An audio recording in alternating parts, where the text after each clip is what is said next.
اللہ کے نبی کی نعت کہو، شان و عظمت بیان کرو، آپ کے جو احسانات ہیں یہ آپ کی شان بیان کرنا اس کا حق ادا نہیں کر سکتا. یعنی کوئی بھی نبی رحمت للعالمین صلی اللہ علیہ وسلم کا حق ادا نہیں کر سکتا. تو ہمارا یہ عقیدہ ہے تمام مسلمانوں کا، ابتدا سے پہلے اور انتہا کے بعد. ذات نبی بلند ہے ذات خدا کے بعد صلی اللہ علیہ وسلم. ثنا خوان رسول، مداح رسول، شاعر رسول سیدنا حسان بن ثابت رضی اللہ تعالیٰ عنہ نے پیارے نبی کریم خاتم النبیین رحمت للعالمین صلی اللہ علیہ وآلہ وسلم کی نعت کہی اور کہا: واللہ ربی لا نفارق ماجدا افل خلیقت ماجد الامجادی متکرما یدعو الی رب العلا بذل النصیحت رافی الاعمادی مثل الہلال مبارکا ذا رحمہ سمح الخلیقت طیب الاوادی.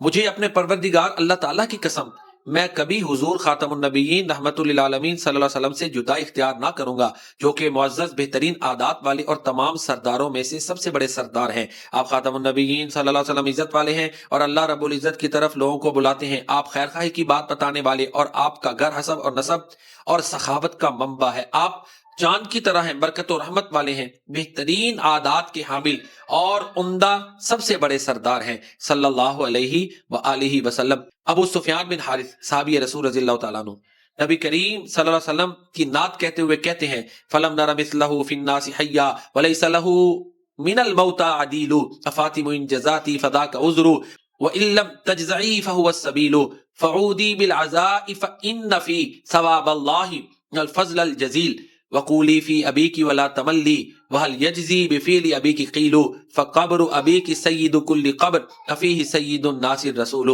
صلی اللہ علیہ وسلم.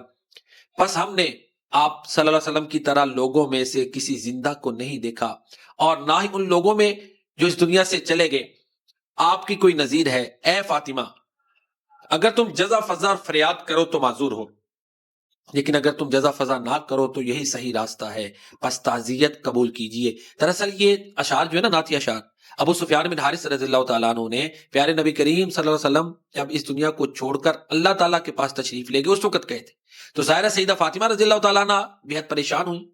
والد محترم کی جدائی سیدہ فاطمہ کے لیے کس قدر مشکل ہوگی، جبکہ عام ایک صحابی وہ بھی آپ کی جدائی برداشت نہیں کر سکتا تھا. ایک صحابی کے بارے میں آتا ہے کہ وہ اپنے گھر میں ہوتے، عرض کرتے ہیں اللہ کے نبی میں اپنے گھر میں ہوتا ہوں، مجھے سکون نہیں آتا، آپ کا دیدار کر لیتا ہوں تو پھر سکون مل جاتا ہے.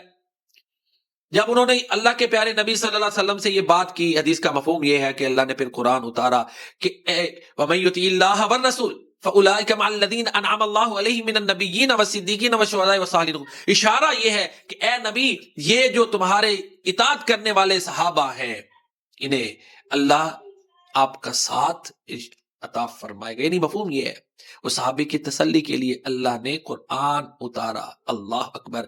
تو حضرت فاطمہ کے لیے اللہ کے نبی کی جدائی کس قدر گراں ہوگی. تو اس لیے وہ صحابی کہتے ہیں: اے فاطمہ، اگر تم جزا فضا اور فریاد کرو تو معذور ہوگے، اللہ کے نبی تم سے جدا ہوگے، لیکن اگر فریاد نہ کرو تو یہی صحیح راستہ ہے، پس تعزیت قبول کیجئے، کیونکہ اس میں اللہ تعالیٰ کا ثواب اور بڑا فضل ہے. اور اپنے والد بزرگوار کے بارے میں کہو اور دل تنگ نہ کرو. اور کیا کوئی بات آپ کے والد بزرگوار کے عمل کی جزا ادا کر سکتی ہے؟